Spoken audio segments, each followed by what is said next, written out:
Hi అండి, welcome to my YouTube channel. అసలు నేను వీడియోస్ పెడితే మీకు ఏమవుతుందండి? వీడియోస్ చూస్తే చూడండి, లేదంటే లేదు. అంతేకాని నాకు వచ్చిన లైక్స్ని డిస్లైక్ చేసేసి ఒక లైక్ తగ్గించి మీరు చేసేది ఏమున్నది? మీకు చూడబుద్ధి అయితే చూడండి, లేదంటే నా ఛానల్ని చూసేవాళ్ళు చాలామంది ఉన్నారు, నన్ను ఎంకరేజ్ చేసే వాళ్ళు కూడా చాలామంది ఉన్నారు. నాకు ఎన్నో టెన్షన్స్ ఉన్నాయి, అవన్నీ మర్చిపోవడానికి, నా బాధలు నా కష్టాలు మర్చిపోవడానికి నేనేదో నా ఇంట్లో పని అయిపోయినాక ఏదో చిన్నగా నాకు నేను సర్ది చెప్పుకుంటూ ఈ వీడియోస్ చేసుకుంటే నా బాధ అనేది కొంచెం తగ్గుతుంది అనేసి నేను వీడియోలు చేసుకుంటున్నా.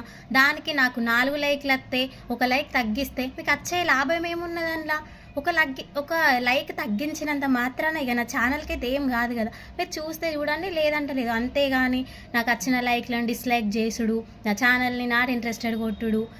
మీరు సబ్స్క్రైబ్ చేసుకుంటే చూస్తే చూడండి, నచ్చితే చూడండి, లేదంటే చూడకండి. అంతేగాని లైక్లను తగ్గించుడు, రిపోర్ట్స్ కొట్టడము, అది చేయడము ఇది చేయడము.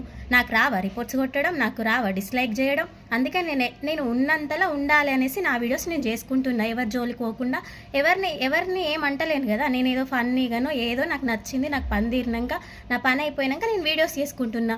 దానికి డిస్లైక్ చేయడం ఎందుకు? ఎవరు చేస్తారో ఎవరు చేస్తున్నారో తెలుసుకొని నేను కూడా చేయగలను. కానీ మీ అంత బిహేవ్ అయితే నాది కాదు. అర్థమైందా? ప్లీజ్ ఇలాంటివి చెయ్యకండి.